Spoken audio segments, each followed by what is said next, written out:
Thanks very much. I really love the idea of cultural studies as a dictionary of obscure sorrows. There's really something there. Continuing on the dictionary of obscure sorrows concept, there's just one problem that has been bothering me, which I do want to put before you.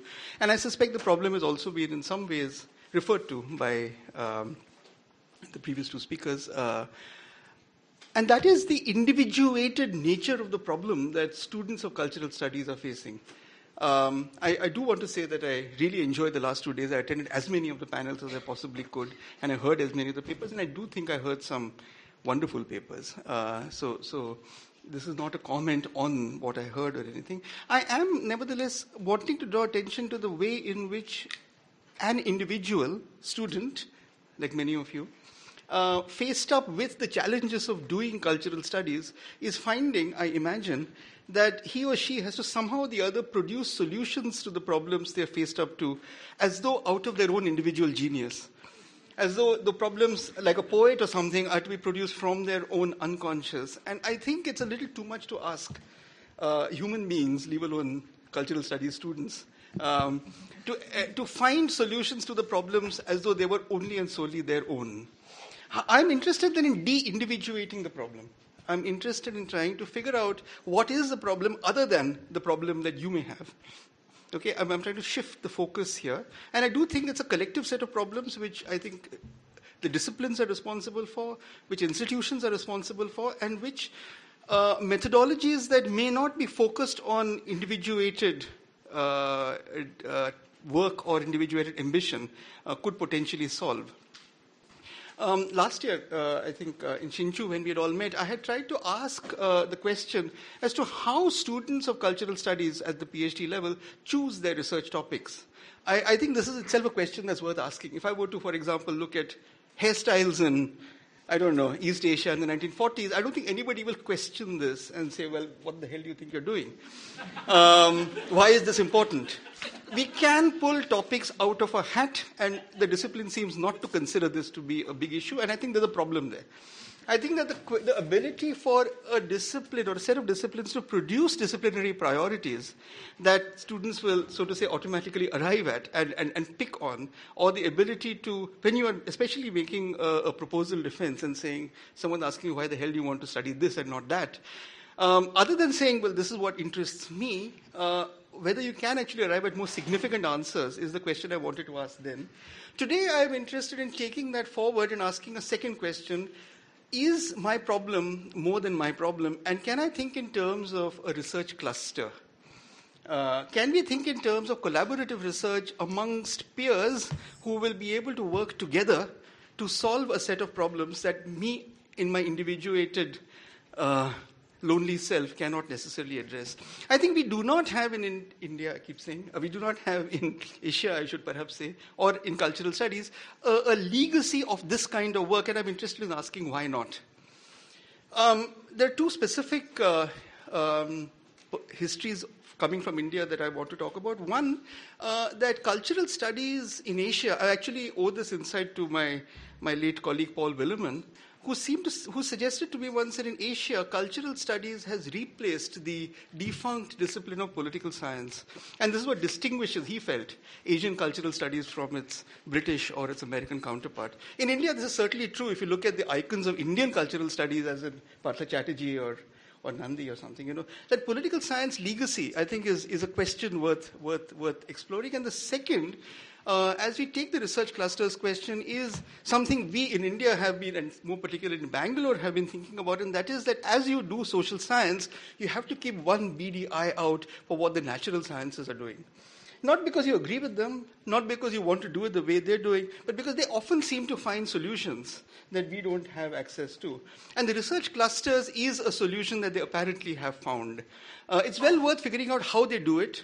And it's well worth sort of, I think, exploring that particular option as we explore, as I suggest we should, the possibilities of such clusters in the social sciences.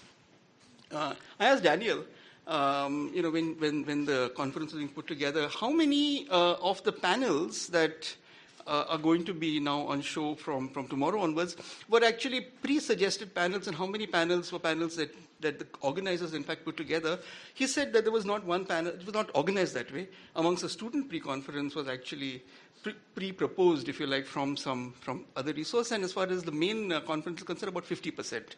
That was his rough estimate. I'd be interested in knowing the kind of both the prehistory and the post-history of some of these panels in figuring out how they came to be and what they will do after they came. I think that this is a question well worth addressing. Two problems arise. One is that Inter-Asia Cultural Studies has had, as I think Megan also suggested, as Quan Ching has suggested over the years, and I think this particular book, Creativity and Academic Activism, that Megan and Mette Hjort has put together, do sort of take this forward, has a very definite idea of what Inter-Asia Cultural Studies is. It is, I think Megan has spoken a little bit about it, a kind of study that is profoundly concerned with the local but is not necessarily embedded in the local. In other words, it's a form of engaging with the local using various kinds of conversations that could be trans-local. The problem that arises when you look at certain kinds of structures, if you like, of individuation on the one hand with this form of translocality is that it ends us with potential problems of what I would call islands of excellence, the islands of excellence paradigm. I mean, NUS being one. Perhaps you have some in Taiwan. You would certainly have some in Hong Kong. But this causes, I think, a further problem of what we do with those who are studying cultural studies who are not from these particular islands. This has been a matter of great concern for Inter-Asia Cultural Studies, and we know that both the journal, the summer school, and the conference has been attempting to address this particular problem. So I want to basically conclude this by suggesting what the Inter-Asia Cultural Studies initiative could now do to support research clusters as a further step, as a possible sort of linkage, or as kind of a leveraging of these publication and summer school initiatives that would enhance this alternative.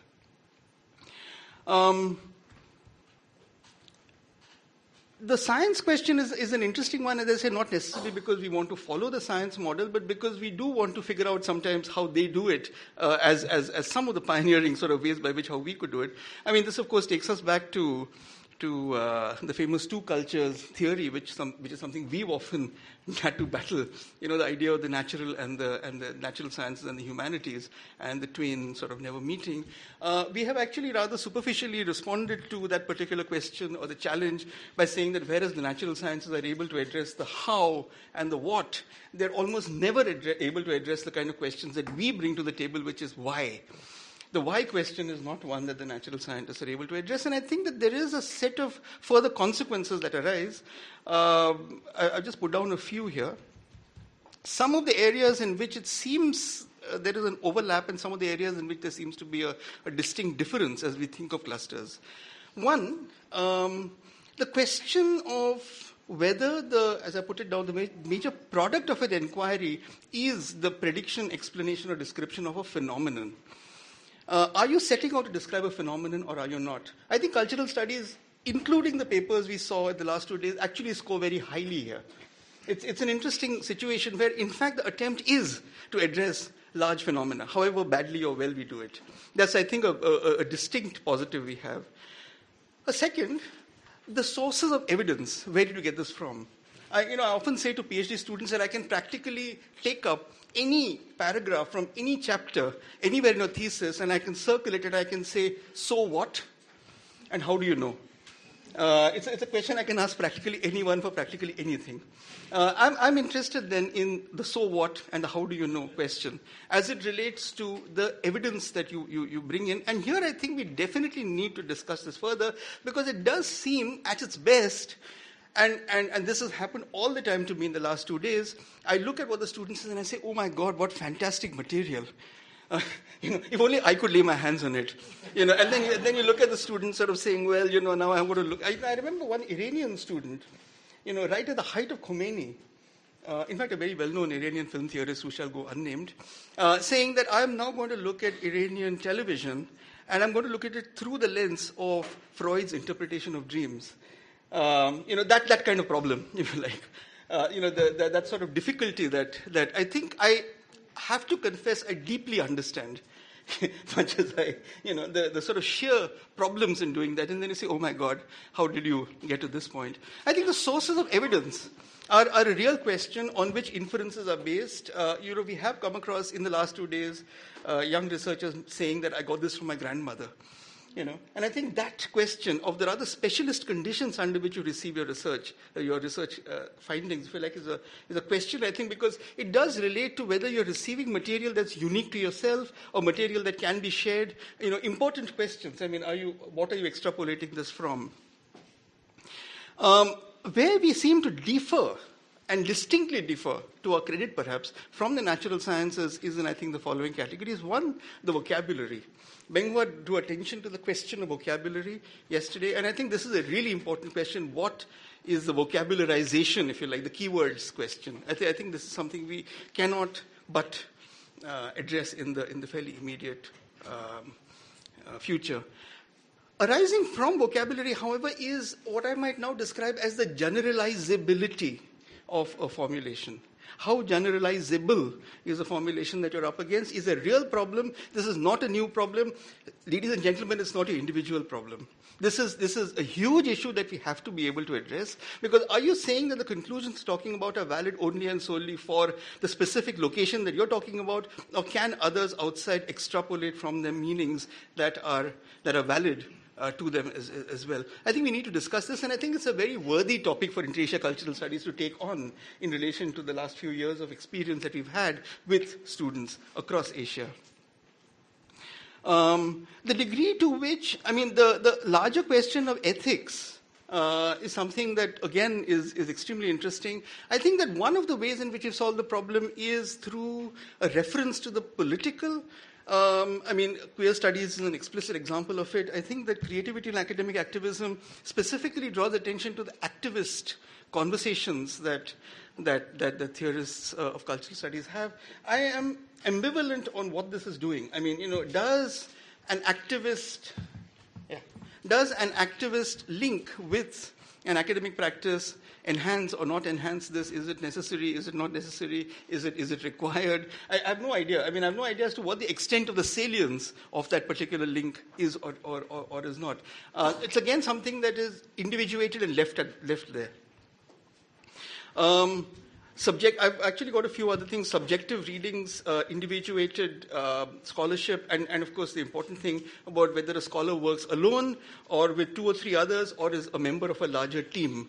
I think that this is the question I have. I'll just conclude by saying that some of the benefits of research collaborations are, I try to put them down as much as I can. One, that the kind of preferences that you may have, however you define them, you say, well, I simply want to do it this way. The kind of preferences that you may have for particular questions and particular answers is not something you will ask each other every minute of the day.